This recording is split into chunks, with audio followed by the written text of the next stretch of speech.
viaja comigo, tem 3 filhas lindas, e estamos aí para servir o Cordeiro. Apocalipse capítulo 10. Não, estou brincando, não é Apocalipse não. Calma que não é daí Apocalipse ainda. Vamos ficar nos Atos dos Apóstolos até que o Apocalipse chegue, amém? Atos dos Apóstolos capítulo 10, gente. Versículo 1 diz assim: morava em Cesareia um oficial do exército romano chamado Cornélio, capitão do regimento italiano. Era um homem devoto e temente a Deus, como era também toda a sua família. Dava aos pobres esmolas generosas e sempre orava ao Senhor. Certa tarde, por volta das 3 horas, teve uma visão na qual viu um anjo de Deus vir em sua direção e dizer: Cornélio. Temeroso, Cornélio olhou fixamente para o anjo e perguntou: que é, Senhor? E o anjo responde: normal assim, normal. O Senhor pergunta: Cornélio? Ele diz: que é, Senhor? Pode falar. Coisa normal assim que acontece, né, na vida das pessoas, né? O céu desce na terra, fala com o cara diz: não, pode falar. Deus, aleluia. E o anjo lhe respondeu: suas orações e esmolas subiram até Deus, e Ele as guarda na memória. E Ele as guarda na memória. Aleluia. Agora, envia alguns homens a Jope e manda buscar Simão Pedro. Manda buscar Simão, também chamado de Pedro. Ele está hospedado com Simão, um homem que trabalha com couro e mora à beira do mar. Assim que o anjo foi embora, Cornélio chamou 2 servos da sua casa e um soldado devoto de seu grupo de auxiliares, e lhe contou o que havia acontecido e os enviou a Jope. Já tive nessa cidade aqui em Jope, em Israel. E é justamente isso, daqui nasce o evangelho para o mundo ocidental. Daqui nasce o evangelho para os gentios. Dessa casa de Simão, aquele curtidor de couro. E eu queria falar um pouco disso aqui para a gente hoje, para o Senhor nos abençoar. Estou com uma palavra no meu coração e há dias. Na realidade, eu vou chegar em casa na terça-feira de noite. E nesse final de semana já tem o Café com Pastores lá em Itajaí, o tradicional Café com Pastores que começou lá em Itajaí há 23 anos atrás. Todo primeiro sábado do mês eu estou lá. Nesses 23 anos eu faltei 3 vezes o café. Uma porque eu estava na Polônia, em Auschwitz, fazendo uma conferência dentro do campo de concentração em Auschwitz. A outra porque eu estava em Israel para buscar uma profecia da lua de sangue, quando a lua de sangue veio sobre Israel. E a outra, eu não estava me sentindo bem e pedi para o Jackson pregar no meu lugar. As únicas 3 vezes que eu faltei ao café, nesses 23 anos. Porque para mim é um lugar muito profético, onde nós juntamos pastores de várias cidades, às vezes de vários países da América Latina, que vão lá no café nosso da manhã. E uma bênção. Irmãos, quando o Senhor diz: a sua oferta subiu como memorial diante de mim, o Senhor está dizendo o seguinte: eu guardo o que você faz da minha memória. Meu irmão, nós temos andado na terra e nós temos visto uma coisa: o mundo está em colapso, o mundo está em desequilíbrio. Você acredita nisso? Você está vendo o mundo em desequilíbrio? Eu não sei quanto a você, mas isso tudo é profecia bíblica. Eu não sei se você percebe, mas Mateus 24, Marcos 13, Lucas 17, essas coisas estão se cumprindo. O Senhor falou que por se multiplicar a iniquidade, o amor de quase todos esfriaria. Então nós não temos que procurar um lugar adequado para viver nesse mundo. Nós temos que viver nesse mundo de uma forma que o mundo a qual nós pertencemos se manifeste nesse mundo. Nós não temos que adequar as demandas desse mundo. Nós não temos que ser conduzidos pelas notícias desse mundo, porque tem uma profecia bíblica. O que te conduz é a profecia bíblica. Eu moro no Brasil, moro no sul do Brasil. O Brasil está vivendo dias difíceis, mas a nossa expectativa não está em Brasília, na capital do Brasil, e nem no presidente, e nem no próximo presidente, e nem no que vem depois. Nossa expectativa está na profecia bíblica. Amém? Então as respostas que nós temos que dar é as respostas para aquilo que Deus disse, não para as demandas. Porque se você ficar dando respostas para as demandas, você vai cansar. Você vai cansar, porque tudo está acontecendo como Deus falou. Então nós temos que viver justiça. O que é justiça? Justiça é trazer equilíbrio para os lugares que estão em desequilíbrio. Quando eu uso a minha vida, quando eu uso a minha sabedoria, quando eu uso a minha busca, quando eu uso o meu entendimento, quando eu uso os meus recursos para trazer equilíbrio, eu estou praticando justiça. Fome é equilíbrio? Não, fome é desequilíbrio. Frio é equilíbrio? Quem morre de frio está em equilíbrio? Não, está em desequilíbrio. Solidão é equilíbrio? Não, é desequilíbrio. 8 milhões de pessoas que permeiam a face da terra e ainda tem gente que se sente sozinho. Então você vai perceber, nós produzimos alimento para 10 milhões, para 10 bilhões de pessoas. No mundo não tem 8 bilhões e tem gente morrendo de fome. E isso é desequilíbrio. Tudo isso são coisas que têm trazido desequilíbrio. Uma coisa é você lembrar do que Deus disse e fez, e trazer isso à sua memória. Outra coisa é Deus dizer assim: eu tenho lembrado do que você é para mim e do que você tem feito para mim. Outra coisa é você ouvir o Senhor dizendo. Uma coisa é eu vim aqui abrir a minha Bíblia e pregar sobre Deus. Outra coisa é Deus envolver os anjos, os demônios e dizer assim: vocês têm visto meu servo Jó? Deus faz um culto, convida a eternidade e diz: hoje eu vou falar de Jó. Já foi num culto que Deus prega sobre um homem? Nós viemos num culto que um homem está falando de Deus.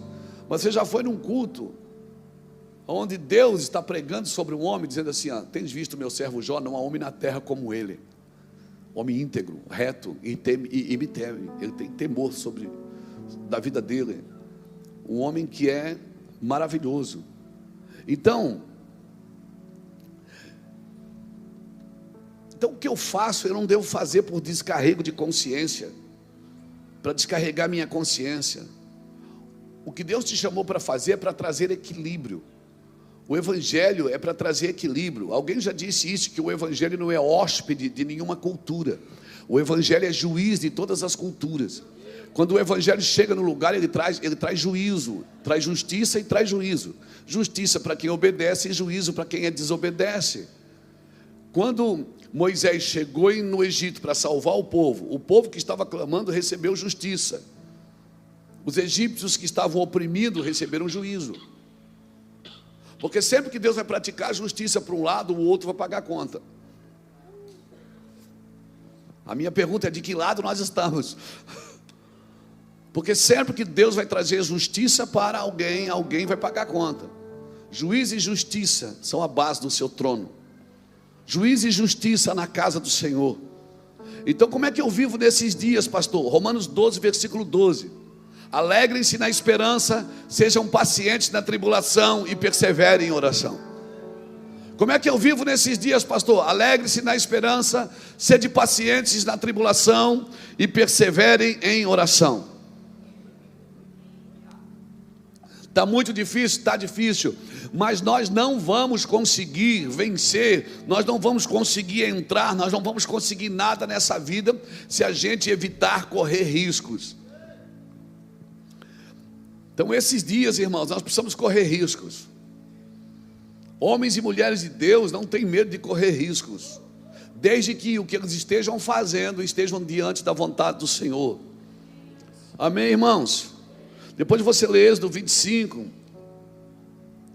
o Senhor estava construindo um tabernáculo. Ele chamou Moisés e disse: diga aos filhos de Israel que me tragam uma oferta. Pode ficar tranquilo que eu não vou fazer outra oferta não, só estou ensinando.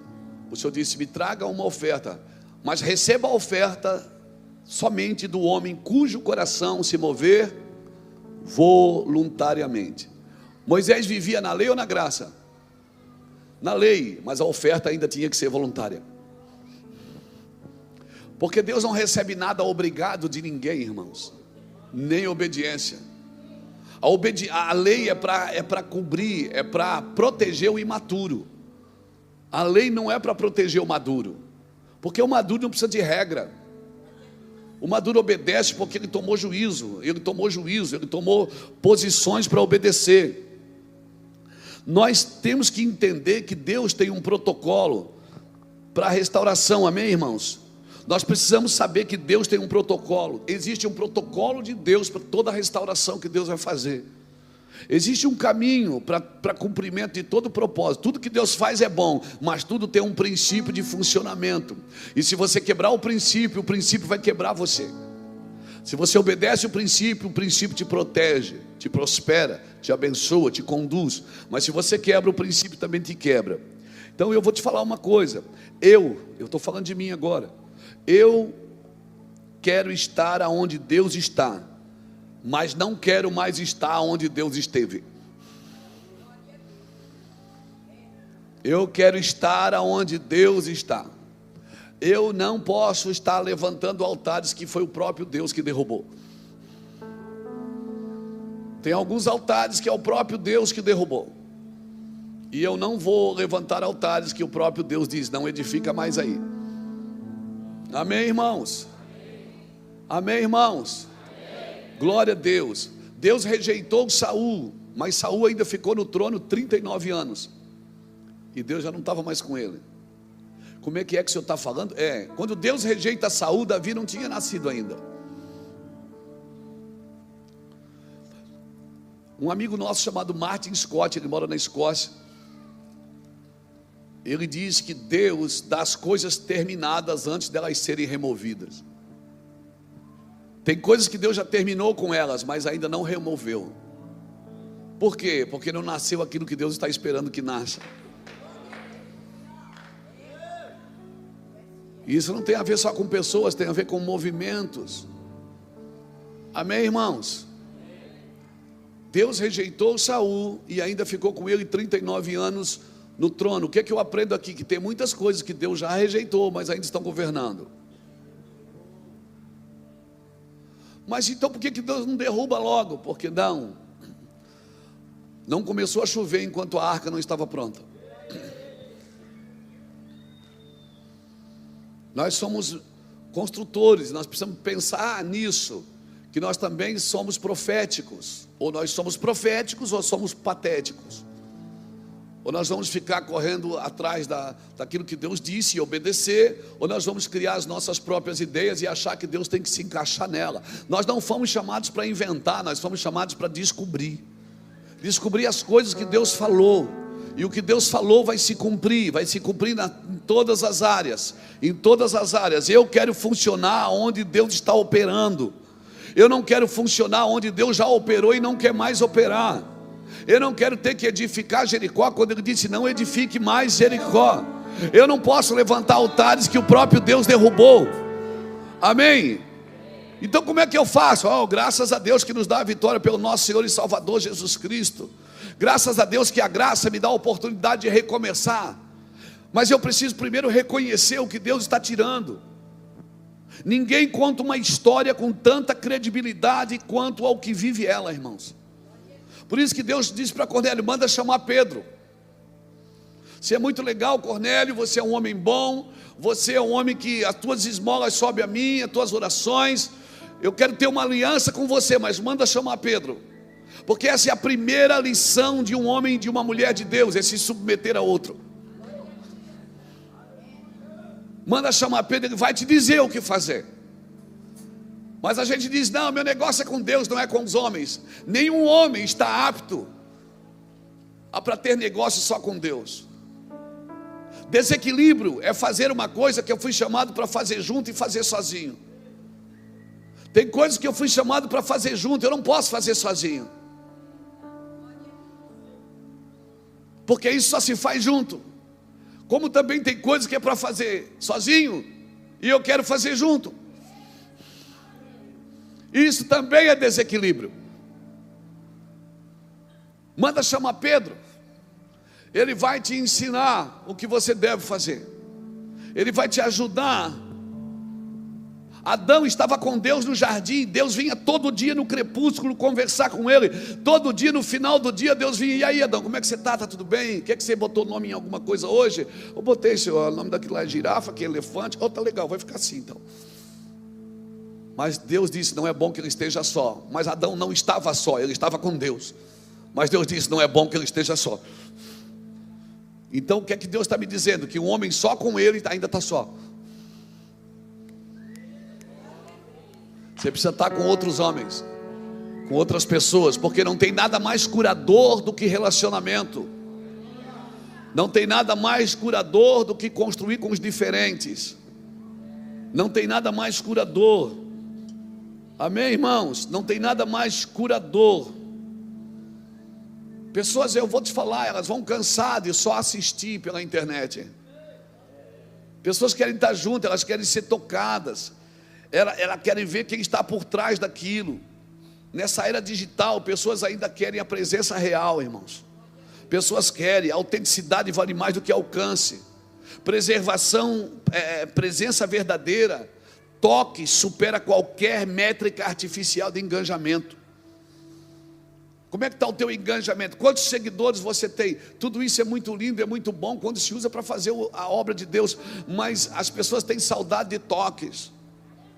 As pessoas têm saudade de estar juntos. Essa saudade vai acontecer. A falta de comunhão na igreja já está gritando. A falta de comunhão da igreja já está gritando. Então se preparem. Se preparem. Amém, irmãos? Você não pode ser discipulado por influenciadores.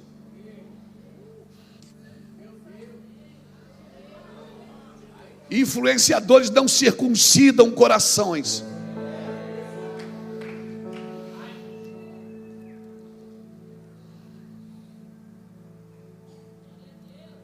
Então a falta de relacionamento já está gritando.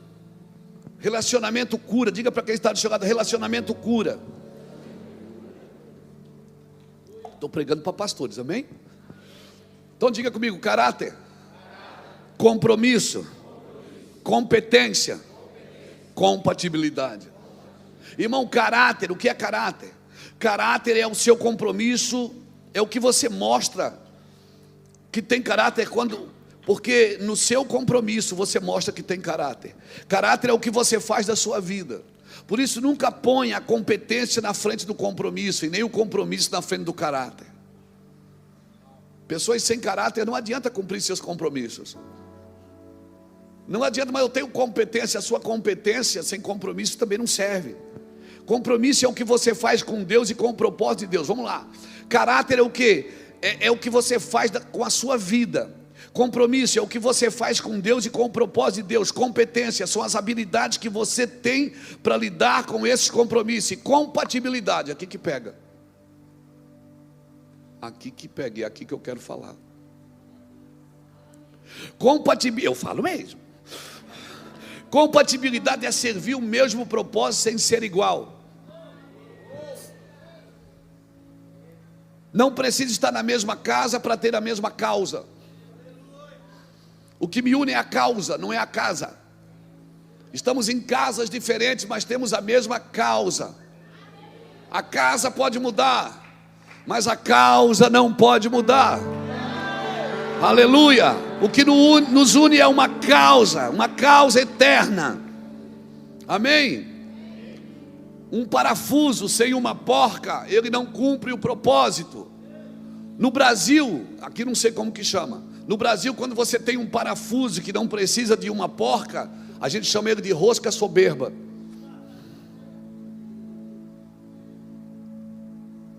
Eu não sei como chama aqui, mas lá no Brasil é rosca soberba, porque ele não precisa de uma porca para ele rosquear, para ele cumprir o seu propósito. Então tudo aquilo que acha que pode fazer individualista, todo individualista que acha que pode fazer sozinho, é soberbo.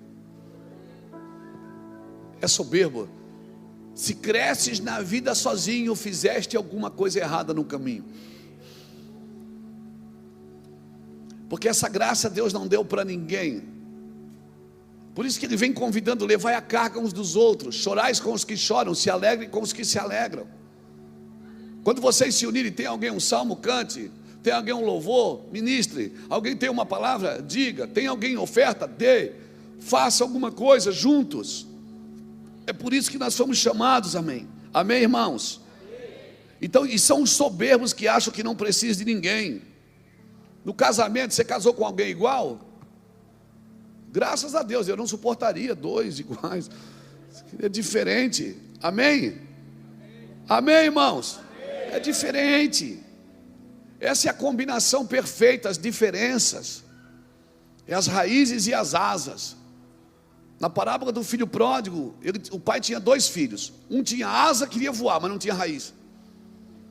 O outro, que estava em casa, tinha raiz, mas não tinha asa. Raízes e asas é a combinação perfeita para quem foi chamado por Deus. O caráter fala da raiz, a carisma, a unção. O poder de Deus fala das asas que Deus nos entrega para voar. Amém, irmão? Pastor Luiz fala uma coisa interessante. Sabe o que é bom para suportar as tentações? É não viver sozinho. Sabe o que é bom para vencer as tentações? É não andar sozinho. Pior do que não ser é ser para si mesmo. Pior do que você não ser é você ser para si mesmo. Então a pergunta é: para quem você é o que você é? Então o que é para fazer junto eu não posso fazer sozinho, isso é desequilíbrio. Irmão, amizade é o amor mais raro que existe. Construir amigos. E às vezes parece que no ministério, o cara que tem outra igreja, ele é meu concorrente.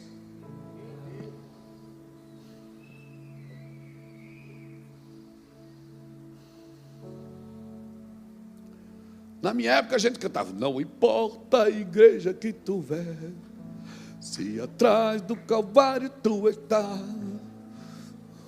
Hoje importa. Importa até por alguns motivos. Eu fazia um programa de rádio há 20 anos atrás em Itajaí, e eu dizia, pregava o evangelho, dizia: agora procure uma igreja perto da sua casa. Hoje não dá mais para dizer isso. Hoje não dá mais para dizer procure uma igreja perto da sua casa. Hoje eu digo, procure uma igreja perto da Bíblia. Procure uma igreja biblicista, cristocêntrica, onde todos apontam para Cristo, onde todos estão carregando a mesma coisa que é Cristo. Ai, pastor, mas é difícil. Irmão, o Davi que estava na caverna, morando na caverna, era amado por todo mundo, menos por Saul. Mas o Davi que começou a reinar em Hebrom já não era amado por todo mundo. Quando ele começou a reinar em todo Israel, ele também não foi amado por todo mundo. À medida que você vai crescendo, tem gente que vai perdendo o amor por você. E é normal, a pessoa vai perdendo o amor. É ou não é? Então faz parte. Cada vez que Deus vai te colocando em lugares mais altos, você pode também ser odiado por alguém. Agora, deixa eu te falar uma coisa. O que você é, sem você ter que falar o que você faz, esse realmente é você. Esse realmente é você. Quem você é, sem ter que apresentar o que você faz, esse realmente é a sua identidade. Isso realmente é você. Amém, irmãos? O evangelho está além ou aquém daquilo que ainda nós acreditamos, irmãos. Irmãos, o homem que escreveu na Bíblia, não matarás, ele já tinha matado um homem.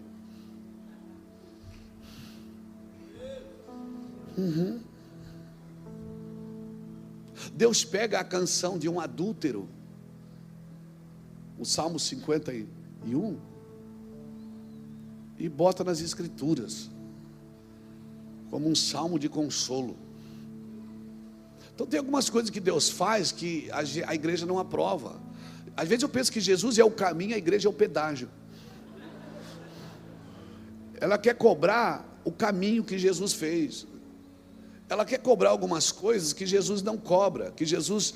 Irmãos, a agenda de Deus para a terra ainda é restauração e perdão. A agenda de Deus para o mundo, amém? Então quando você entra com a sua humildade, Deus entra com o seu poder. E esse poder vai gerar entendimento.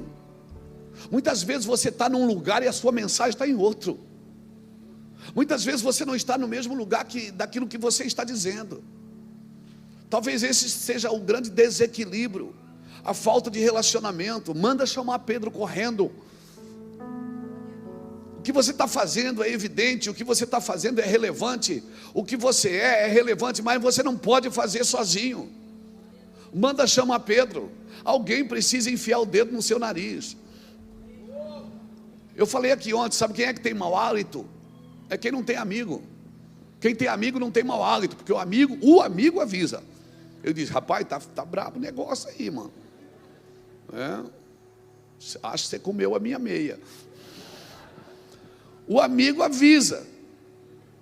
Então, o que falta em muitos ministérios? Amigos, irmãos. Tem ministérios que têm dinheiro, tem relevância, tem bons templos, tem boas ações, mas não tem amigos.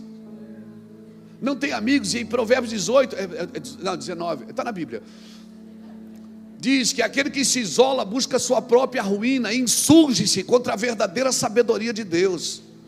Porque a sabedoria de Deus é comunhão. A sabedoria de Deus é coletiva. Quando Deus cria, Ele diz, façamos, pluraliza a criação, façamos nós, o homem, a nossa imagem, a nossa semelhança. A oração é, Pai nosso, que estás no céu, o pão nosso. Então, se o Pai é nosso, o pão é nosso, o pecado também é nosso. Porque se um membro do corpo padece, todo o corpo deveria padecer. E não ir para a internet bater no irmão que pecou. Ele está falando, irmãos. Então nós queremos um avivamento. Esse avivamento não virá nunca. Avivamento vem em corações quebrantados e compassivos, em mentes que têm compaixão, homens e mulheres que investem no corpo morto de Cristo, como José de Arimateia diz, me dá o corpo, mas está morto, me dá, eu quero investir nele. Homens que querem lavar o corpo morto, perfumar o corpo morto, envolver o corpo morto no lençol de linho fino, que são os atos de justiça dos santos. Agora, quem quer investir no corpo morto? Quem é que vai investir num corpo que não faz mais milagre? Quem é que vai investir num corpo que não multiplica mais alimento? Quem? Eu vou dizer quem? Quem acredita que Ele vai ressuscitar? Quem acredita que Ele vai ressuscitar? Deus está levantando homens e mulheres que vão investir no corpo morto de Cristo. E enquanto você achar o corpo morto, lava ele, perfuma ele, envolve ele no lençol de linho fino, que são os atos de justiça dos santos.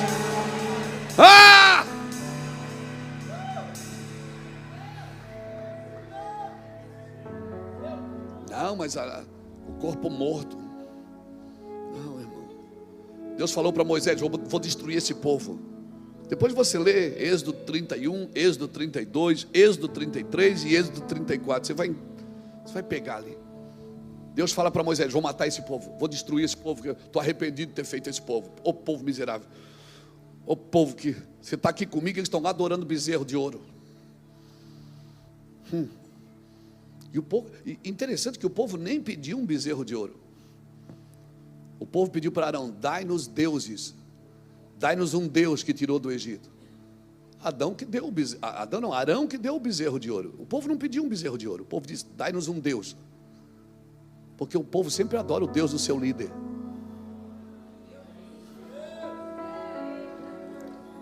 Se o Deus do líder é dinheiro, o povo vai adorar dinheiro. Se o Deus do líder é soberba, o povo vai adorar soberba. Se o Deus do líder é vaidade, o povo adora vaidade. O povo adora o Deus que você dá para eles adorar, pastor. Se você der bezerro, eles vão adorar bezerro. Mas se você apontar para ele, o povo vai adorar a Deus.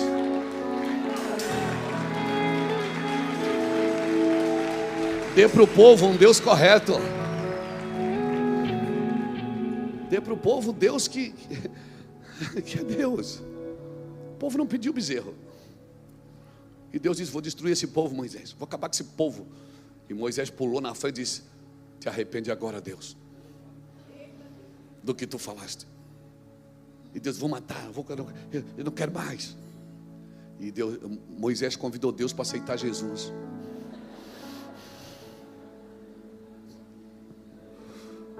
Moisés disse, Deus aceita Jesus agora. Deus te arrepende agora. E Deus disse, e Moisés começa a pregar para Deus. Ele diz, Deus, lembra-te, lembra do que tu falaste a Abraão. Lembra-te do que tu falaste a Isaac. Eu fico imaginando Deus dizendo: é verdade, Moisés, ainda bem que tu está aqui para me lembrar, rapaz. Eu tinha esquecido. Meu Deus, que como é bom ter um cara que nem você no púlpito pregando, Moisés. Rapaz, você está aqui, você me lembrou. Não, e mais incrível que está escrito assim: então Deus se arrependeu daquilo que havia dito. Esse arrependimento não é por ter pecado, não é um arrependimento que está no campo do pecado, está no campo de voltar atrás. Aí você fica gritando de público: Deus não volta atrás. Quem não volta é você, Deus volta assim.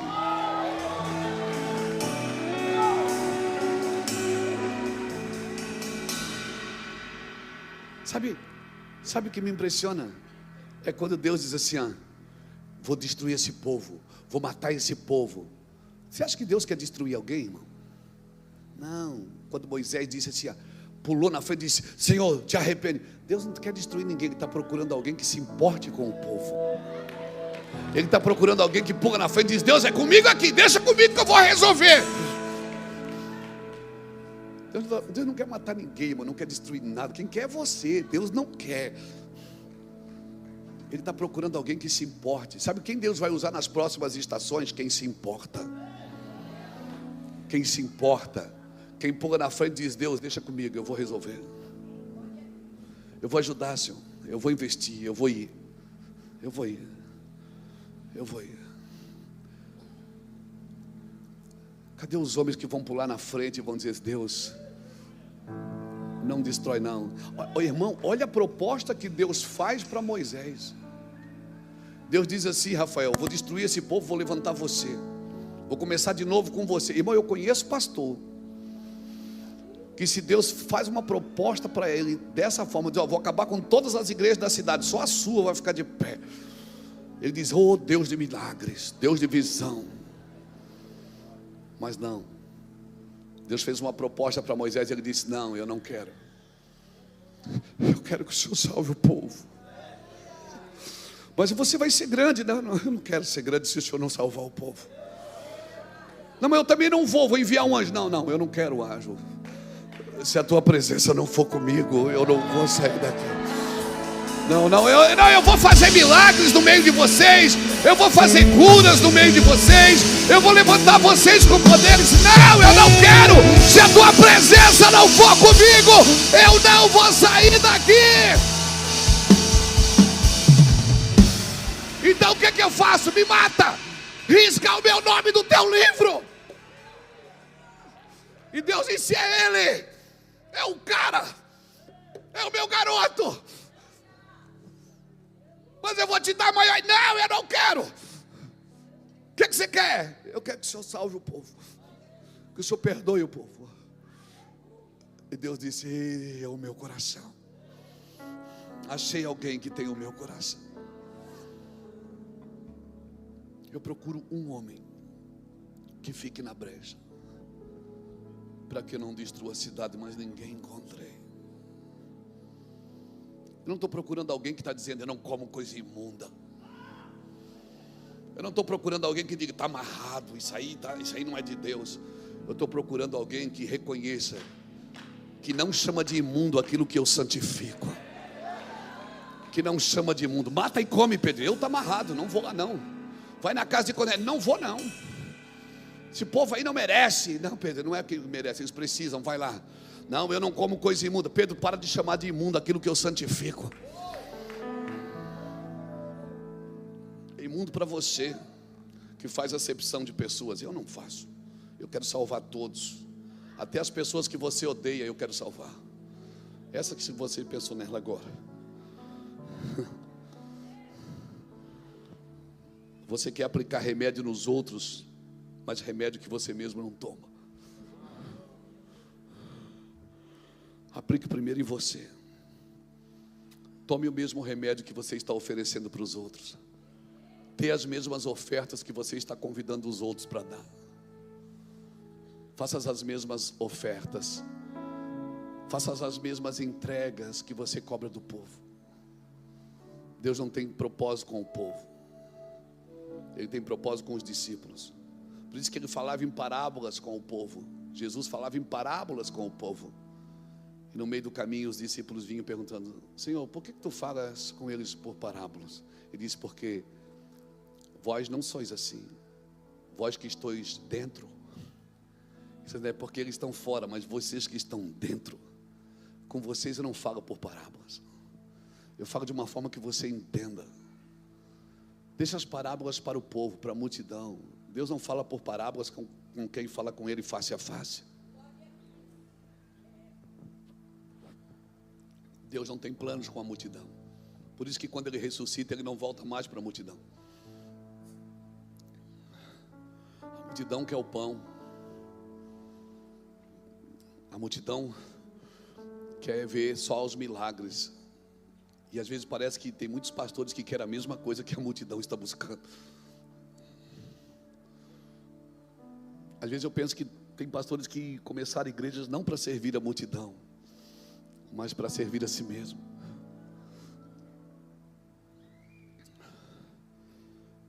Deus não tem planos com a multidão.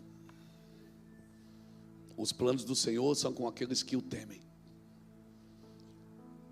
com os seus discípulos. E o propósito de Deus com os seus discípulos é: sirva a multidão, se compadeça da multidão. Você vive assim, eu vivo assim às vezes, e você também. Se está dando tudo bem, você está bem. Quando está dando tudo mal, você também está mal.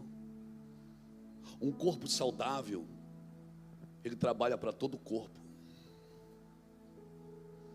Se você tem um órgão saudável no seu corpo, ele trabalha para todo o corpo. Ele não trabalha para si. Cada órgão do seu corpo trabalha para que o corpo viva em ordem. Pegou isso aí? Cada órgão do seu corpo trabalha para que o seu corpo viva em ordem. O que é um câncer? O câncer trabalha para si, ele pega toda a energia do corpo e consome.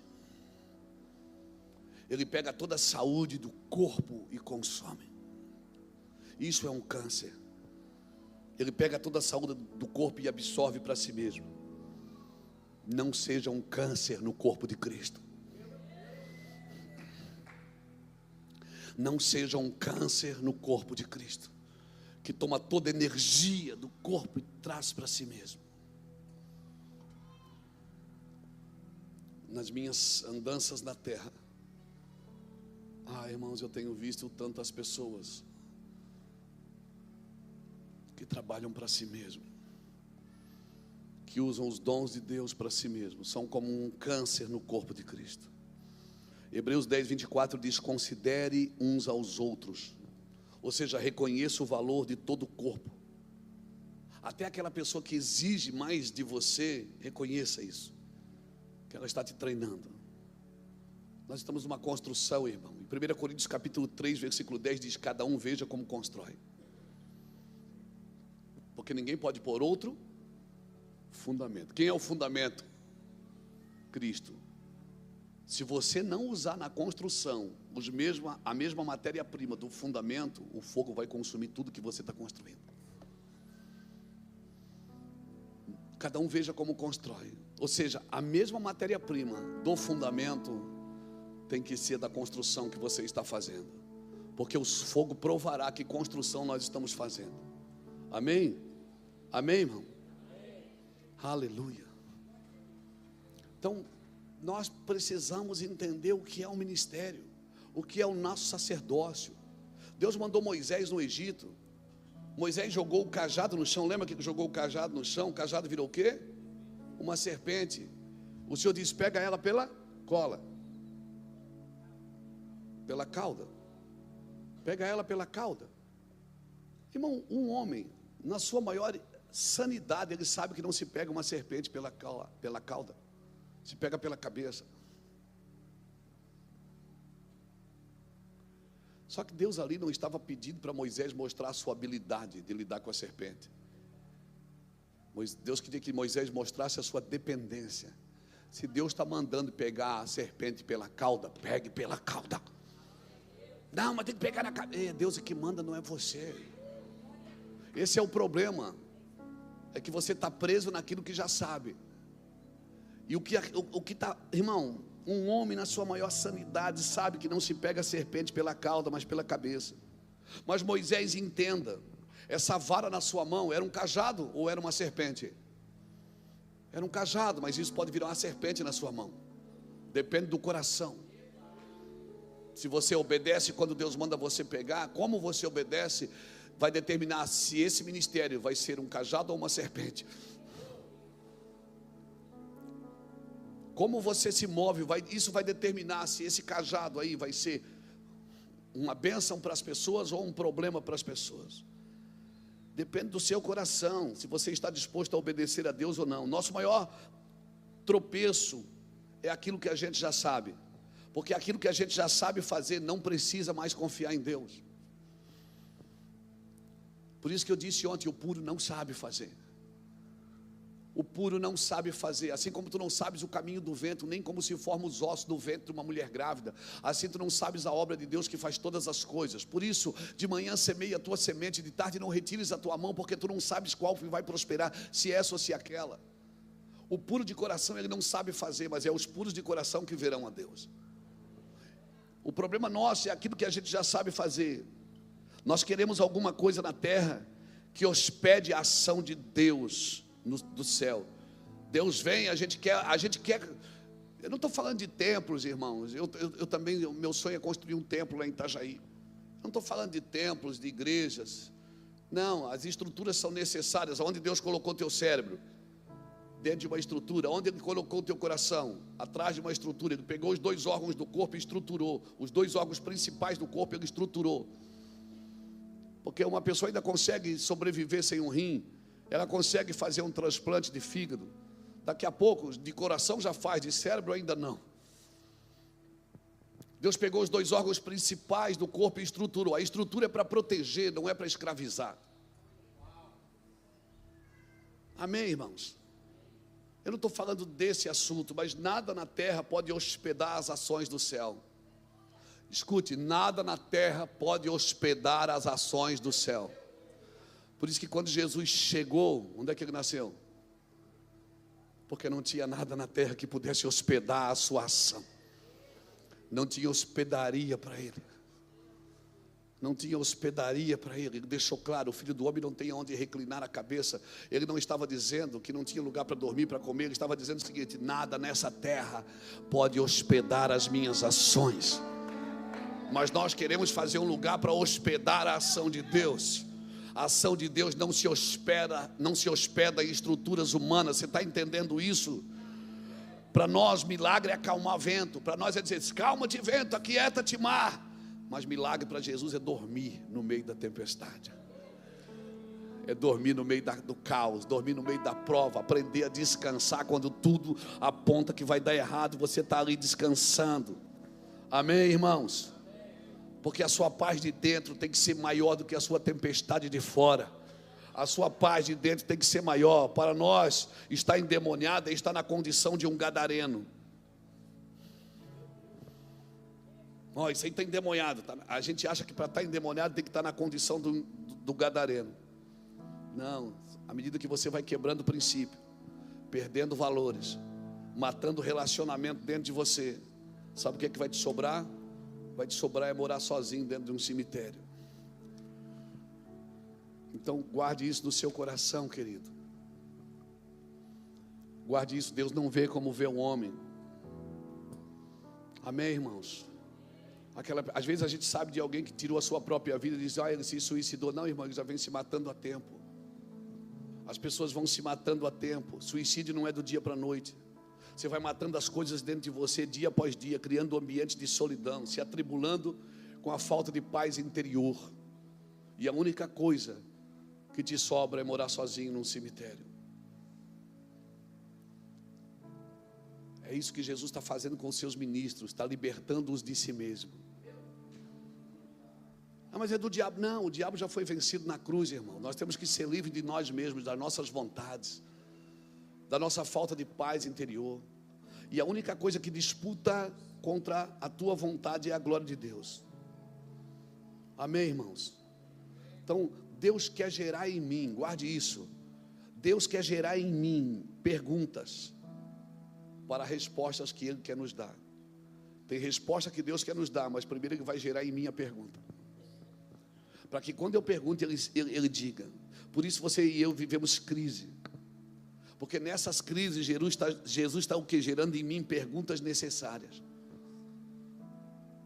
não lamentações, não críticas, não, para criar um ambiente para aquilo que Deus quer nos dar. As crises são necessárias.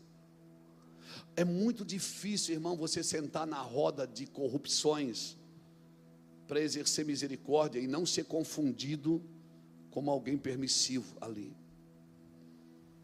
Eu tenho sentado em muitas rodas de corrupções, e às vezes as pessoas acham que eu sou permissivo, que eu estou permitindo aquilo. Não, o meu trabalho é salvar. O meu trabalho é salvar. Ah, mas tem um ditado que diz: me diga com quem andas, que eu te direi com quem és. Não, irmão. Jesus andou com uma turminha difícil, mas ele não se tornou nenhum deles. Eu vou te dar peixe, Pedro. Vou te dar muito peixe, e você não vai ter necessidade de mais peixe. Você terá necessidade, o pastor Juscelio falou isso lá em Itajaí esses dias. Você terá necessidade de ter uma rede melhor, porque não adianta eu te dar mais peixe e a tua rede está rasgando. Não adianta eu te dar mais peixe e o teu barco está afundando. Eu vou te dar mais peixe. Você não vai ter necessidade de peixe, porque peixe eu dou. Você tem necessidade de rede, você tem necessidade de barco, você tem necessidade de equipe para puxar junto com você, porque o que eu vou dar, eu vou dar. Assim diz o Senhor, amém? Aí Pedro vai para o treinamento e não pega nada, e não pesca nada. Como acreditar, depois de não pegar nada, que aquilo era só um treinamento? Não tem a ver com coisas que Deus quer te dar, tem a ver com coisas que Deus disse. Mas Deus está dizendo: eu estou preparando o ambiente para fazer isso. Aí você tem que aprender. Nós achamos que se a igreja está cheia, Deus está nos abençoando. Se está entrando recurso, Deus está nos abençoando. Ou a muralha vai cair, amém? A muralha vai cair. Agora, o que é que derrubou a muralha? Foi o grito do 7º dia ou foi o silêncio dos 6 dias anteriores? Não, a muralha vai cair, vamos gritar. Mas eles também ficaram em silêncio 6 dias. Não, irmão, o que derruba a muralha é a obediência. Ficar quieto quando é para ficar quieto e gritar quando é para gritar. É isso que derruba essas muralhas. Eu vou te ensinar ficando em silêncio. 6 dias de silêncio e um gritando. Irmão, como um Deus vai te ensinar a ouvi-lo se você não ficar em silêncio e ele não ficar em silêncio? Veja bem, Moisés fala com a rocha. Fala com a rocha. Ela vai cair, ela vai sair água. Fala com a rocha. Quando Deus está nos ensinando a falar, nós não podemos bater. Quando Deus está nos ensinando a ouvir, nós não podemos falar. Quando Deus está nos ensinando a pescar, a gente muitas vezes não pega nada. E aí, como acreditar no que Deus disse? Que Ele disse: você vai ser um grande pescador. Aí você vai pescar, não pega nada. Grande vai ser o seu chamado. Aí você vai fazer alguma coisa, não dá certo. Aí o que é que você diz? Irmão, Deus chama Moisés em Êxodo 24, diz: sobe aqui, Moisés, sobe no monte e me espera. Moisés ficou lá 6 dias sem ouvir a Deus. Deus só apareceu no 7º dia. Sabe de uma coisa que eu tenho aprendido nesse tempo? É muito mais fácil lidar com homens ambiciosos do que com homens que não querem nada. Porque os ambiciosos você pode comprá-los, mas um homem que não quer nada, ele não tem preço. Um homem que não quer nada, a única coisa que satisfaz a vida dele é a voz de Deus. É muito mais fácil, irmãos, treinar pessoas. Por isso que nós devemos investir nos leais, não nos habilidosos. Porque Deus dá habilidade para os leais, mas nem todo habilidoso é leal. Mas a igreja parece que só investe nos habilidosos, investe naqueles que sabem fazer, não investe naqueles que não sabem fazer. Mas eles são leais, irmãos. A pureza de coração não sabe fazer, mas ela vai aprender com o Senhor. Quando você se permite receber mais glória do que a sua estrutura não suporta, você quebra, porque a própria glória de Deus, ela quebra você. A glória é cabode. Então eu não posso permitir receber mais glória do que aquilo que a minha estrutura suporta. Por isso Deus tem preparado um ambiente para a gente poder receber essa glória. Você está me entendendo, irmão? Depois de você ler, eu não vou ler para a gente ganhar tempo, porque eu preciso ganhar tempo aqui. Ainda nem falei de Pedro e de Cornélio, gente. Êxodo 24, versículo 12 a 18, depois você lê. Êxodo 24, 12 a 18, você vai ler na sua casa. Deus falou para Moisés: espera aqui, fique lá. Moisés ficou lá 6 dias no monte e Deus não apareceu. Deus chama você para ouvi-lo e não fala. Deus chama você para ouvi-lo e não fala. Por quê? Porque Deus está primeiro deixando esse vinho decantar. Você precisa ficar em silêncio. Deus está tirando todas as suas ações. Mas eu vou ficar lá 6 dias sem sentir nada? É sem sentir nada.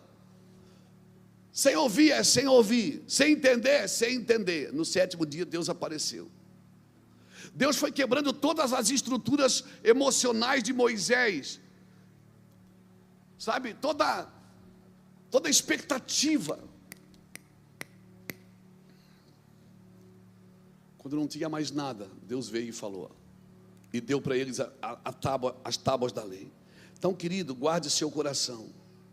Homens de Deus têm reações espirituais. Homens de Deus não têm só ações terrenas.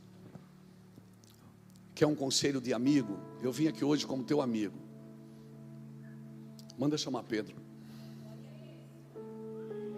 Porque Deus começou a se lembrar do que você faz e de quem você é. E certamente para alguns de nós a estação vai virar. Para alguns de nós a estação vai mudar. Eu quero deixar claro que a estação vai mudar para mim e para você, amém? A estação vai mudar. E nós vamos ter que tocar em coisas impuras que a gente acha que são impuras, e Deus está dizendo: vai lá. Vai lá, não chama de impuro que eu santifico. A minha pergunta é: Cornélio era um gentil, dava esmolas e orava. O Senhor visitou a casa dele e disse: manda chamar Pedro. Agora o Senhor vai na casa de Pedro.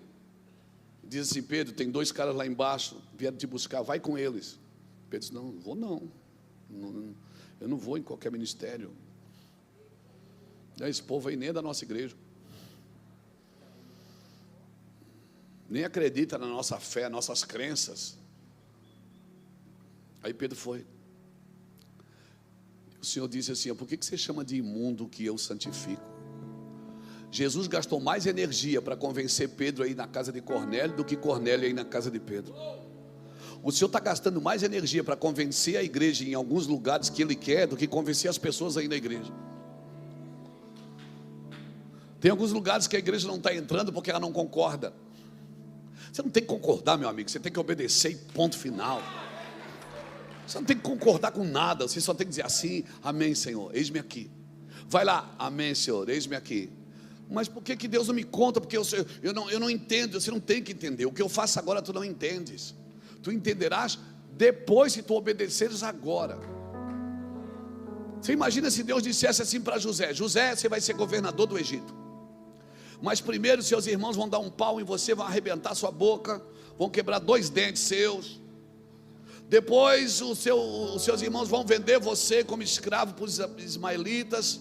Mas fique tranquilo, você vai parar na casa de Potifar, um bom homem. Um bom homem.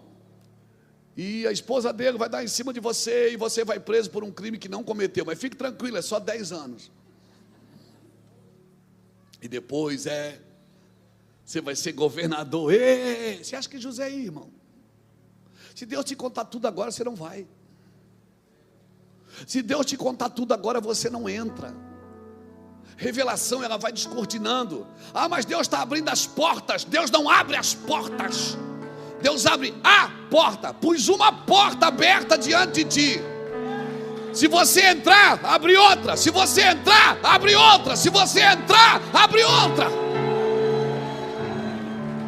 Deus não abre todas as portas de uma vez só. Apocalipse 3, ele diz: pus uma porta aberta diante de ti, que ninguém pode fechar. E eu só pus ela porque tu tens pouca força, mas tu guardaste o meu nome. E por isso eu pus diante de ti uma porta aberta que ninguém pode fechar. Ninguém pode fechar. E a gente está dizendo, Deus vai abrir as portas. Não, Deus não vai abrir as portas. Pior do que não ter portas fechadas é ter muitas abertas e não saber qual foi a que Deus abriu. E entrar em todas elas. E vai ter que voltar de todas elas. Então espera a porta abrir, não arrombe. Abriu, entra. Eu moro num prédio que você sai do elevador. Quando você sai do elevador, acende a luz no corredor. E se você andar, apaga de trás e acende da frente. Já andou em lugares assim? Que à medida que você vai andando, vai acendendo a luz e vai apagando a de trás? Por isso que os sinais seguem. Se você não andar, não acende. E você está dizendo, não, mas eu estou esperando Deus abrir as portas. Não vai abrir. Você não entrou na primeira que ele abriu, ele vai abrir outra. Então nós precisamos, irmãos, entender isso. Nós não podemos ser como Faraó, que temia as pragas, mas não temia Deus. Tem quantas pessoas que temem a perseguição, temem a falta de recurso, temem isso, temem aquilo, mas não temem a Deus. Eu tenho que temer a Deus, irmão. O resto não importa, o resto é resto. Manda chamar Pedro. Ou seja, Cornélio, tem portas que só Pedro pode abrir para você. Tem chaves, Cornélio, que você ainda não entendeu. Pedro vai te ajudar. Você tem visão, você é generoso, mas tem algumas portas. Como, pastor? Mas por quê? Por que Deus não falou para mim? Porque Deus não te conta tudo. Essa é a primeira lição de um ministro, é depender de outro. Com a mesma impetuosidade que você se levanta para ensinar, se assente para aprender. Todo pastor precisa ser pastoreado, irmãos. Precisa de alguém para gritar no seu coração, de alguém para lhe apontar o dedo, de alguém para se submeter. Mas eu não concordo, mas é bom quando não concorda mesmo.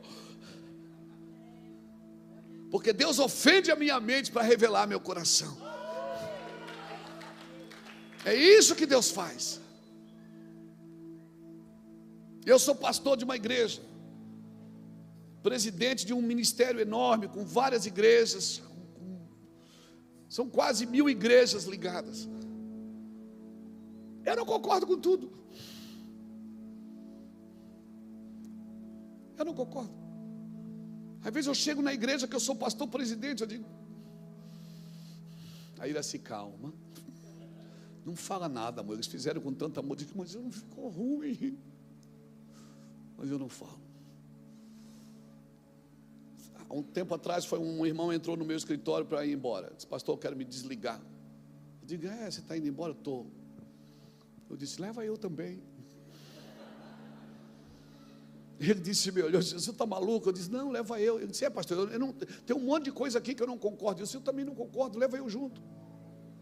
Ele disse, o senhor está maluco? O senhor é o pastor. Eu disse, para você ver, você tem opções, eu não tenho. Você não pode me aturar, eu tenho que te aturar. Eu tenho que te suportar e você não me suporta.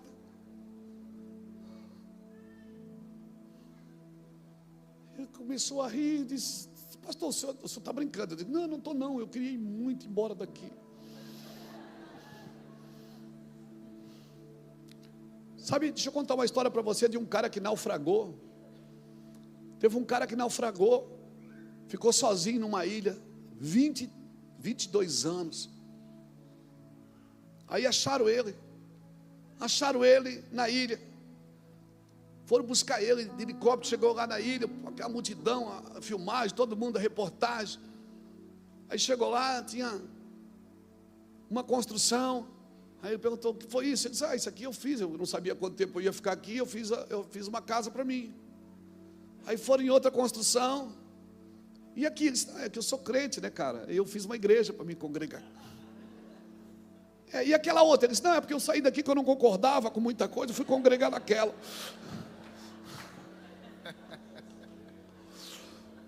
O cara sozinho numa ilha, não conseguiu congregar com ele mesmo, irmão.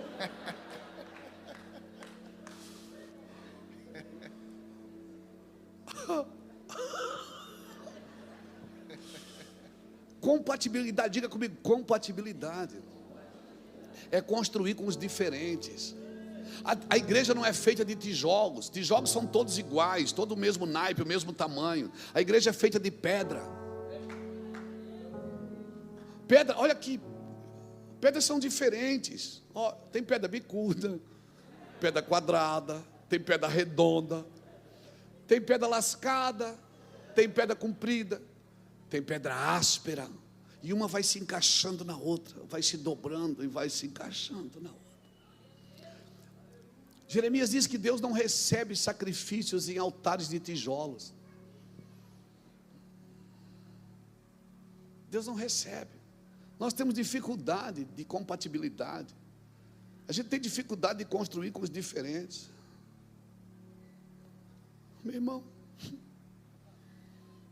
nós somos confusão. Manda chamar Pedro, pelo amor de Deus. A primeira lição da vida de Deus é você andar com alguém. Moisés falava com Deus face a face, mas quem ensinou ele sobre o ministério foi Jetro, que não era nem crente muito direito, não. Era sacerdote em Midian. Jetro deu conselhos para ele sobre o ministério. Disse, olha, você separa 70 homens para te ajudar, né? Você pega as coisas mais difíceis, fica com você, as coisas mais fáceis deixa para eles, fica com Deus, né? Deixa o povo embaixo no monte, sobe você e fica com Deus. Vou fazer isso, é isso mesmo. Manda chamar Pedro. Mas eu já tenho visão, Deus já falou comigo. Manda chamar Pedro, irmão. Você não pode fazer isso sozinho. Pedro vai abrir oportunidades de entendimento para você. Uma família que vivia debaixo da glória. Você precisa ser instruída. Você adora, serve, mas quando você não entende, você não é aperfeiçoado naquilo que está fazendo. Mateus 13,19 diz, ouvindo alguém o evangelho do reino e não entendendo, o maligno vem e rouba-lhe a semente. Eles tinham uma promessa, Joel 2,38, eles tinham uma promessa que o Espírito seria derramado sobre toda a carne. Manda chamar Pedro. Pedro brigou, disse, eu não vou. O Senhor teve que gastar energia com Pedro, aí Pedro vai. Quando Pedro chega na casa de Cornélio, está tudo pronto, tem uma conferência esperando Pedro. Cornélio naquele dia parou a fazenda, chamou os servos, chamou os filhos, chamou os amigos, chamou todo mundo, chamou o governo. Pedro entra, fica meio ressabiado, meu Deus, o que eu estou fazendo aqui na casa desse povo de outro ministério. Pedro, a gente mandou te chamar porque o Senhor mandou a gente te chamar. Pedro não foi ali sem querer ir, irmão. Pedro não podia acreditar que aquele povo estava ali sentado esperando uma instrução. E Pedro então começa a discorrer nas escrituras e começa a dar instrução. À medida que Pedro começa a dar instrução, o Espírito Santo não esperou nem Pedro terminar o sermão. O Espírito Santo veio e encheu todo mundo. Pedro, meu Deus, o que é isso? E todo mundo começou e Pedro não podia acreditar naquilo. Pedro não podia acreditar no que estava acontecendo. Ele não tinha terminado o culto ainda, talvez não tinha nem feito a oferta. E aquele povo todo cheio, irmão, Pedro não podia acreditar. No outro dia, Atos capítulo 11, a convenção manda chamar Pedro. Aí é pedreira. Pedro, não acredito, chegou para nós uma notícia que você estava na casa dos gentios, Pedro. Ele disse, rapaz, eu nem queria ir. Eu fui meio coagido por Deus aí. Vocês sabem no que eu acredito. Eu nem acredito nisso. Eu não oro em línguas, eu não acredito dessa forma. Eu não acredito. Eu não acredito nessas coisas. Eu fico imaginando Pedro tentando se defender. É claro que ele ora em línguas. Pedro tentando se defender. Pedro diz assim: gente, eu cheguei lá, vocês não acreditam. O povo abençoado. Mas eles são gentil. Pode ser o que for, mas eles são abençoados. Eu fui lá, rapaz, tinha tanta unção, tanta glória. Mas Pedro, a gente não comunga com esse povo. Diz: olha, vamos ter que mexer no nosso regime interno. Nós vamos ter que mexer no estatuto, porque tem alguma coisa acontecendo aqui. Pedro, o que aconteceu? Rapaz, eu estava pregando, o Espírito Santo foi pegando todo mundo, foi batizando as crianças, batizando as pessoas, batizando. Eles começaram a pular, a dançar, a cantar, a gritar, e começaram a tocar sofá, e começaram a tocar concha. O povo maluco, o povo doido.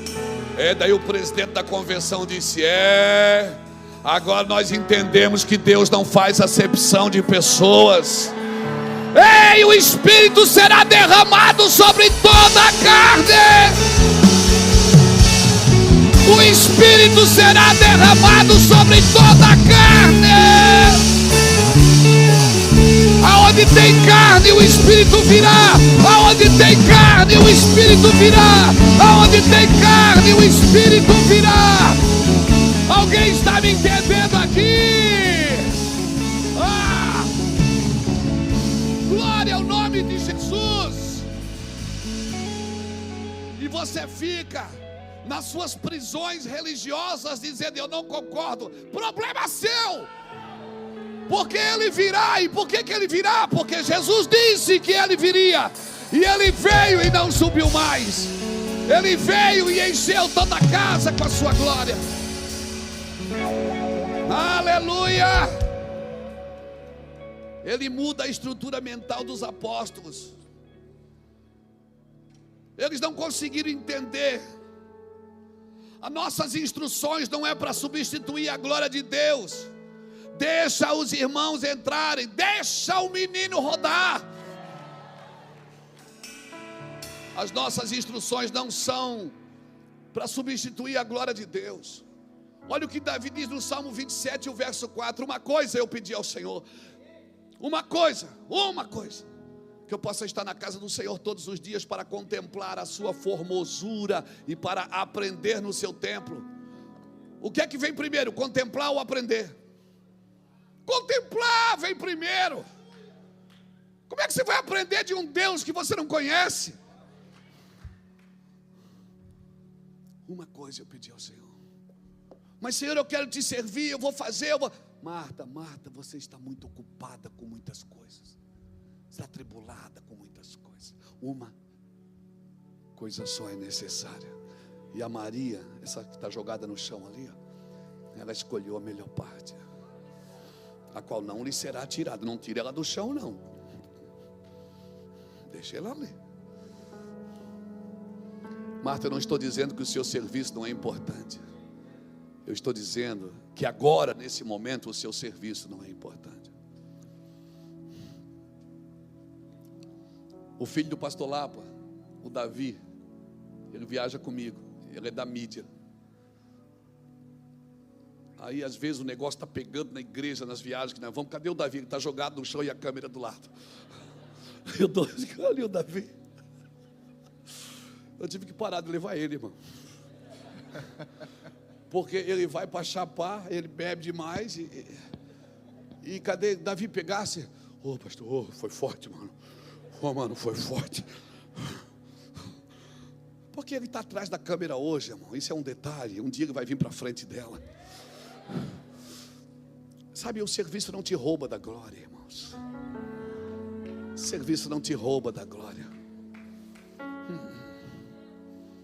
Deus não precisa de musicistas. Deus precisa de adoradores. Deus não precisa de um pregador. Deus precisa de um adorador. Ei, entenda o que eu estou te dizendo. Eu não estou menosprezando a instrução. Não, por favor, não dá para viver sem instrução. Mas se você não contemplar a sua formosura, você não vai aprender no seu templo. Porque depois de você contemplar, você vai querer estudar tudo sobre ele. Tudo.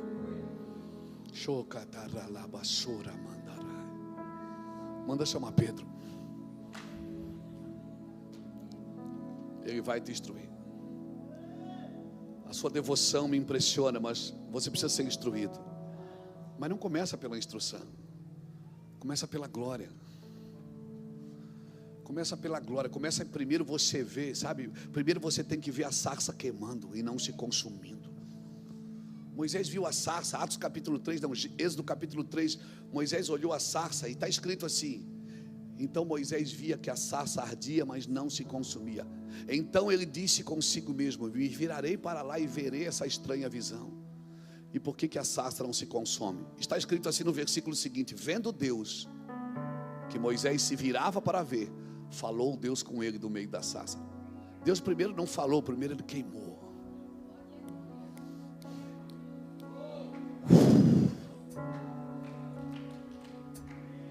Porque Deus só fala no ambiente onde ele é contemplado.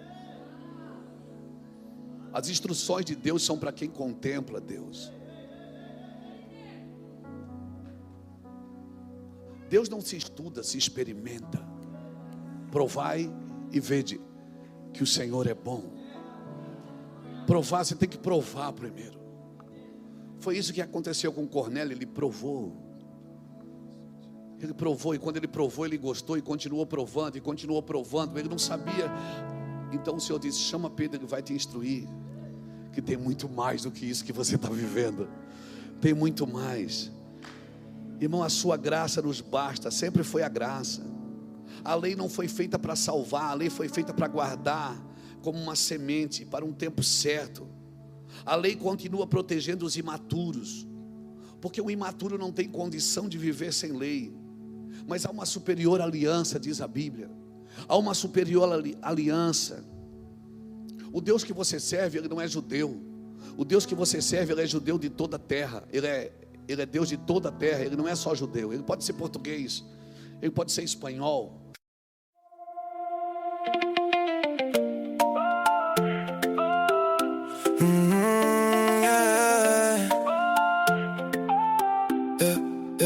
Te vi llegar con esa blusa azul y se me fue la calma del cruz. Tú tan de frente, yo tan sin voz. Me dijiste hola y cambió el sol. Yo no quería caer otra vez, pero en tus ojos me fui al revés. Y ahora tú me tienes así, dando vuelta dentro de ti. No me sueltes si vas a volver, quédate cerca.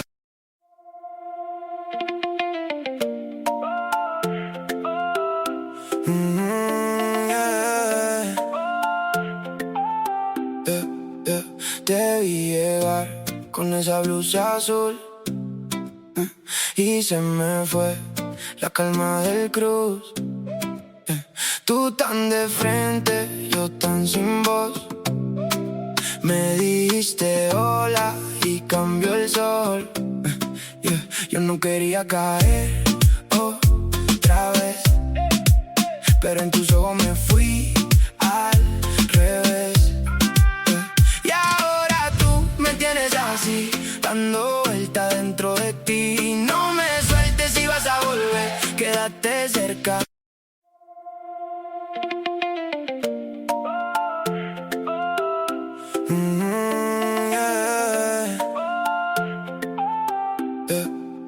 Te vi llegar con esa blusa azul y se me fue la calma del cruz.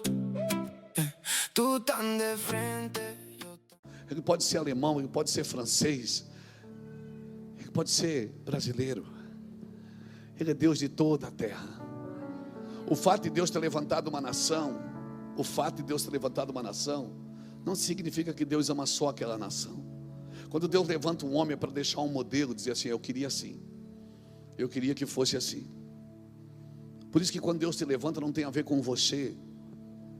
Toda glória aparente, ela tem prazo de validade. Mas o homem sempre está buscando aquilo que é aparente. Esse é o desafio que nós temos nesses dias, é pastorear homens livres. Não tem coisa mais desafiadora para um líder do que pastorear pessoas livres. Agora, sabe o que eu tenho aprendido? Pessoas livres são submissas. Quem não é submisso são os religiosos. Religiosos que não são submissos. A minha responsabilidade é pastorear ovelhas, não lobos. Ovelhas que ouvem a voz do Senhor. Então, querido, eu quero deixar essa palavra para você, meu querido amigo pastor. Eu quero deixar essa palavra para você. Revelação de Deus. É as sementes que Deus está despejando nesses dias para você. Manda chamar Pedro. Agora, por favor, os Pedros que aqui estão, vai. Mas pastor, não tem nada a ver com a gente. Vai. Mata e come. Não, está amarrado. Mata e come. Não tem coisa mais superior. A superior aliança de um líder é ele acreditar em pessoas quando elas ainda não deram frutos. É você celebrar pessoas nas sementes que nunca deram fruto nenhum, mas você olhar e dizer assim: eu vou confiar aqui.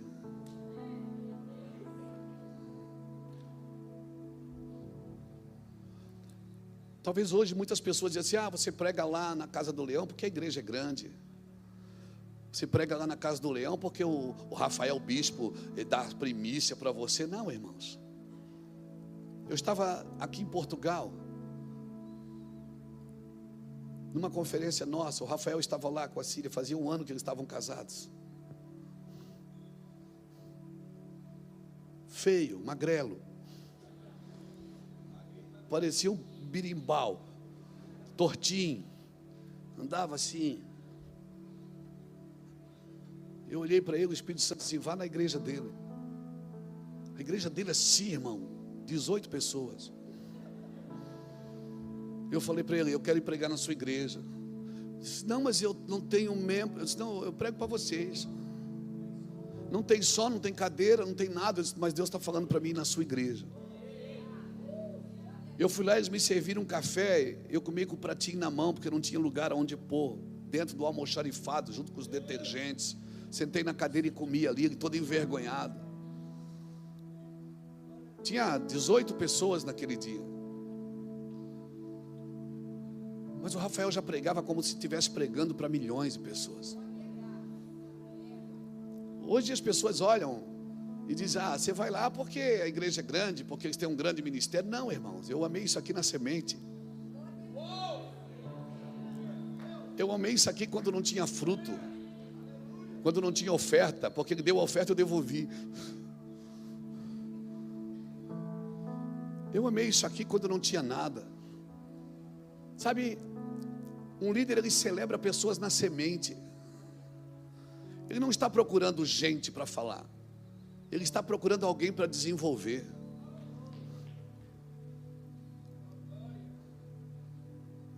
Então, entenda o que eu estou te falando, irmãos.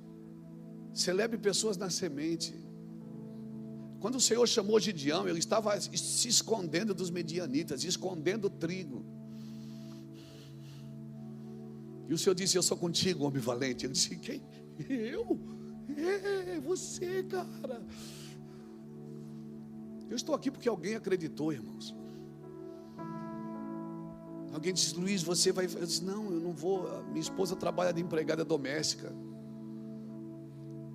para sustentar a casa. Eu estou na rua de bicicleta, pregando nas praças. Você não está entendendo. Eles: não, Deus me falou que você é grande. Qual é o nosso padrão de grandeza? Não, eu não vou lá não. Cornélio, Deus me livre. Não, eu sou crente. O Senhor está dizendo: mata e come. Quantas coisas o Senhor já disse para você: mata e come. Quantas coisas, todos os lugares que eu já fui, que eu não acreditava neles, e o Senhor me impressionou. Eu tive que dobrar meu joelho e pedir perdão para o Senhor. Quantos lugares que eu fui que eu dizia: Deus, isso aqui não tem nada a ver comigo. Deus diz: mas tem a ver comigo. Eu morri por isso, Luiz. Meu Deus, entenda o que eu estou te dizendo. Porque nos próximos dias, se você não se importar, você vai perder a unção de Deus. E eu vou repetir: nos próximos dias, se você não se importar com o que Deus está dizendo, você vai perder a unção de Deus. Você vai perder a habilidade que Deus te deu para servir o corpo. Então mata e come, irmãos. Vai com eles.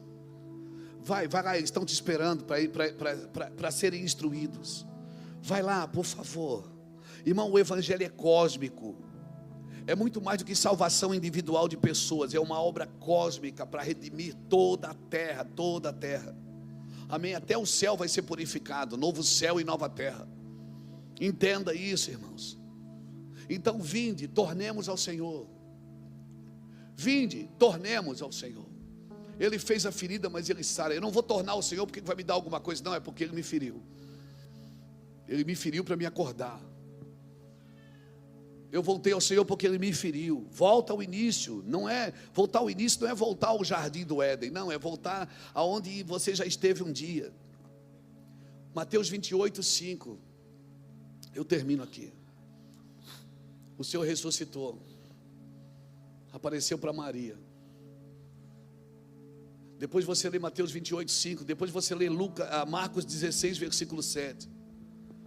Jesus disse para Maria: vai lá e diz para os discípulos e para Pedro, diga para eles irem para a Galileia. Vai lá e diz para eles irem para a Galileia, porque eles vão me ver lá. Irmão, eles estão aqui em Jerusalém. Deus está dizendo: volta aqui para a Galileia. Lá eles vão me ver.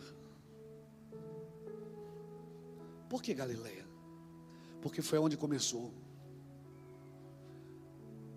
Para ver Cristo ressuscitado todos os dias na sua vida, você tem que voltar onde tudo começou. Onde você não tinha demandas, onde você não tinha coisas para orar, você só tinha que orar porque você queria Deus. Pedro, volta lá onde a gente era só amigo. Você ainda não era apóstolo. Volta lá, Pedro, onde você não pescava nada. Eu entrava no barco, falava e você acreditava e você ia. Volta lá, onde a gente era só um bando de amigos. Volta lá onde a gente era só algumas pessoas que tinham vontade de fazer as coisas. Volta lá. Você quer ver Jesus ressuscitado? Volte lá, onde tudo começou na sua vida, onde você tinha fé e esperança, mas aonde as demandas dessa vida não te roubaram da fé, não te roubaram da esperança. Feche seus olhos, por favor. Feche seus olhos.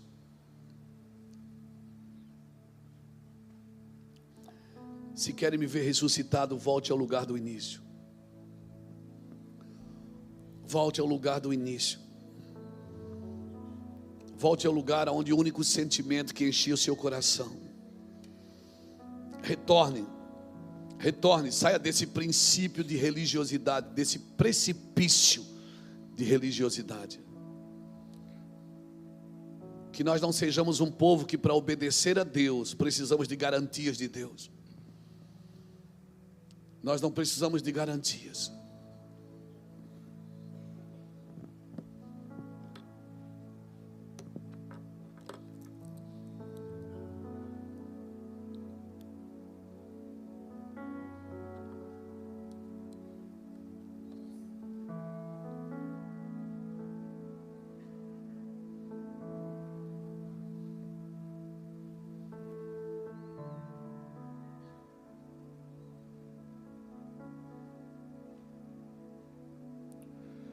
Onde o Espírito de Deus está, eu sou livre.